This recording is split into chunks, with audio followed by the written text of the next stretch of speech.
தினம்தோறும் விளக்கேற்ற நல்ல எண்ணெய் இதயம் நல்லெண்ணெய். போலந்து எல்லைக்குள் ரஷ்யாவின் ட்ரோன்கள் நுழைந்த சம்பவம் தவறுதலாக நடந்திருக்கலாம் என்று அமெரிக்க அதிபர் டொனால்ட் ட்ரம்ப் தெரிவித்தார். உக்ரைனுடனான போருக்கு நடுவே ரஷ்யாவின் ட்ரோன்கள் போலந்துக்குள் சென்றன. அதனை போலந்து இராணுவம் சுட்டு வீழ்த்தியது.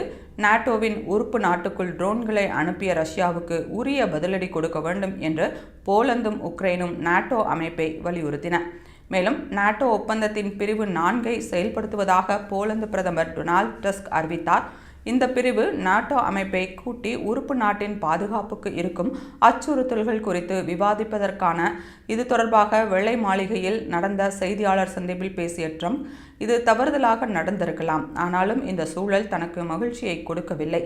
இந்த பிரச்சினை விரைவில் முடிவுக்கு வரும் என நம்புகிறேன் என்று தெரிவித்துள்ளார். நாட்டோ உறுப்பு நாடுகளுக்குள் எதிரான அச்சுறுத்தல் நாட்டோ அமைப்புக்கு எதிராக பார்க்கப்படும் சூழலில் போலந்திற்குள் ரஷ்ய ட்ரோன்கள் தவறுதலாக சென்றிருக்கலாம் என்றும் அமெரிக்க அதிபர் ட்ரம்ப் கூறியிருப்பது சலசலப்பை ஏற்படுத்தியுள்ளது.